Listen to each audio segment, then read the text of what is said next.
Disaster trainings, active shooter. Welcome.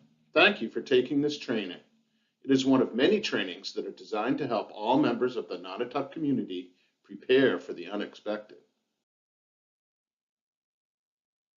Active shooter training. What would you do? What do you do if you find yourself in an active shooting event? How do you prepare for potential violence around you? What happens after an active shooting takes place? Let's find out. Before an active shooting event, it is important that if you see something, say something to an authority right away. Sign up to receive local emergency alerts and be aware of your environment and any possible dangers. Before an active shooting event, too, make a plan.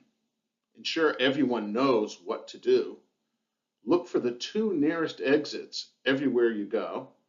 Have an escape path in mind, and also identify places where you could hide.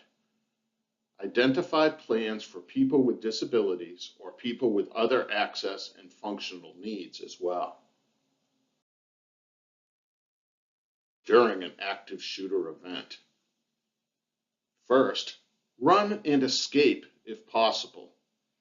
Getting away from the shooter or shooters is the top priority. Leave your belongings behind and get away. Help others escape if possible, but evacuate whether or not they agree to follow. Warn and prevent others from entering an area where the shooter may be. And call 911 when you are safe.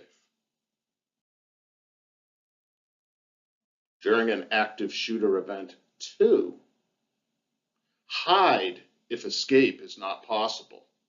Get out of the shooter's view and stay quiet. Silence electronic devices. Lock and block doors, close blinds, and turn off lights.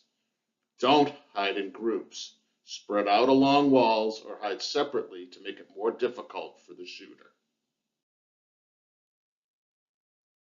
During an active shooter event, 3, hide if escape is not possible.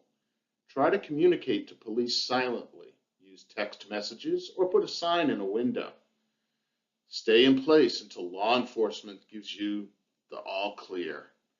Your hiding place should be out of the shooter's view, and your hiding place should provide some protection if shots are fired.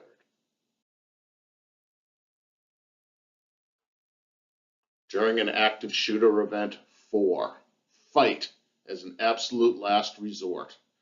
Commit to your actions and act as aggressively as possible against the shooter. Recruit others to ambush the shooter with makeshift weapons like chairs, fire extinguishers, scissors, books, etc. Be prepared to cause severe or lethal injury to the shooter. Throw items and improvise weapons to distract and disarm the shooter. After an active shooter event, keep your hands visible and empty. Know that law enforcement officers' first task is to end the incident. They may have to pass by injured people. Officers may be armed with rifles, shotguns, and/or handguns. They may use tear gas or pepper spray to control the situations. Officers will shout commands and may push people to the ground for their safety. After an active shooter event, 2, follow law enforcement instructions and evacuate in the direction that they came, unless otherwise instructed. Take care of yourself first, then you may be able to help others, and consider seeking professional help for you and others to cope with the long-term effects of the trauma.